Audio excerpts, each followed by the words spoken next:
Мына башкы прокурорго суроодо мурунку конституцияга азыр мына митинг уюштурушуп, ар кандай кыйкырыктарды, ар кандай чакырыктарды негизи жок, юридический негизи жок чакырыктарды элге дүргөтүп ташташып атат да, лозунг катарычы.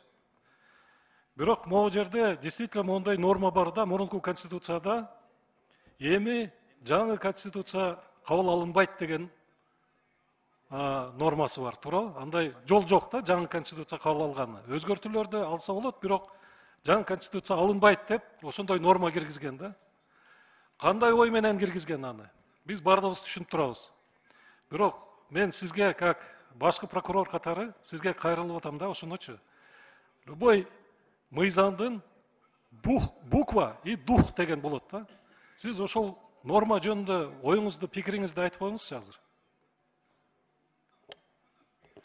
Сурооңузга түшүнбөй калдым. Бул жанагы өзгөртүү кирет, жаңы редакция кабыл алынбайт деп Жаңы конституция алына турган нормалар жок да, эски азыркы действующий конституцияда.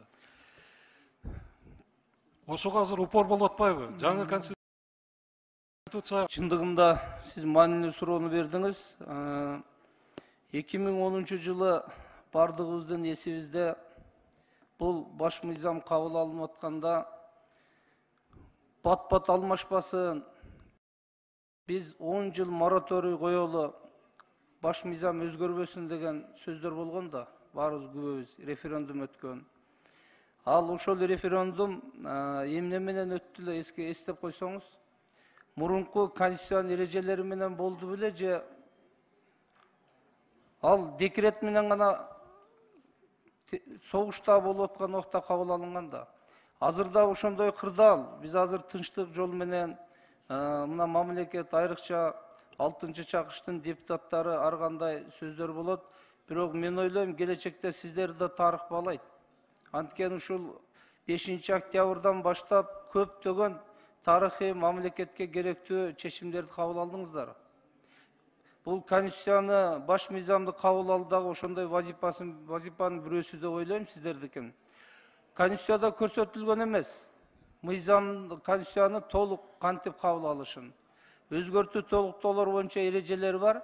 Ошол референдум дайындоо мыйзамдын принциптери менен кетип атасыздар. Мен да азыр чакырганыңыздарда карап чыктым бир сыйра.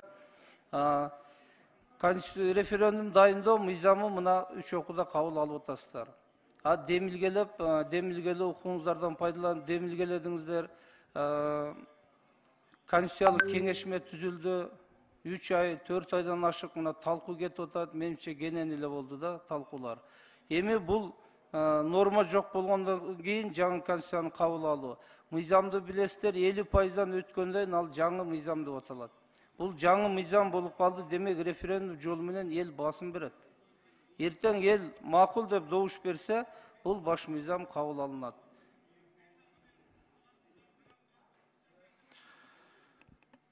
Мен анда өзүмдүн оюмду айтып коеюн. Так. Бардык конституциялардын содержаниясында ошондой норма бар да, эл жалгыз бийликтин булагы депчи. Эгерде эл кааласа, кандай конституция кабыл алабыз, кандай өзгөртүүлөрдү киргизебиз, кандай мыйзамдарды иштетебиз, аны бардыгын өзгөртсө болот. Жанагындай чектөөлөр болбош керек. Андай катып кала турган конституция, өзү конституциянын аты постоянный деген, константа деген, бирок эгерде кырдаалга жараша анда өзгөртсөк болот деп ойлойм да. Анан мына дагы Курманкул Токторалиевич, көчөгүнү эмес, мына 1-2 күн болду, Первомайский районный суд жанагындай ограничение киргизип койду митингдергечи. Ошол боюнча оюңузду айтып коесузбу? Ошол туурабы, туура эмеспи? Алмаз Сатиевич, сиздин азыркы биринчи сурооңузга жооп берип, экинчисине өтөйүн. Баш мыйзамды кабыл алууда 10 январь күнү 80%дан ашык эл добуш берди да. Башкаруу формасын президенттик каалайбыз деп. Президенттик башкаруу формасы мына өзүңүздөр жаздыңыздар, кеңешменин мүчөсү болдук. Жанагы милдеттерин, укуктарын, ошо киргизгенде эле 50%дан ашып кетти да бул баш мыйзам. Ошонун негизинде сиз айткан мүчөчтөр чыгып атат, өзгөртүү эмес, жаңы редакция деген. Демек ал зарылчылык болгондон сиз туура айтасыз, кабыл алынууга жатат да бул. Кабыл алып, мыйзамды өткөрүп берсеңиздер, эл басым берет. Ал эми азыркы сот чектөөлөрдү митинг боюнча киргизгендиги 1-майдын соттун чечимин мен сиздерге талкуулап, мыйзамсыз экенин биринчиден мыйзамсыз айтканым, себеби ал жогорку инстанцияларга арызданып ал жокко чыга элек да чечим. А кандай мотивировка кылды, өзүңүздөр чечимди окудуңуздар. Менимче жергиликтүү бийлик тарабынан зарылчылык, кандайдыр мамлекеттин кызыкчылыгы боюнча сотко берилген болуш керек. Рахмат.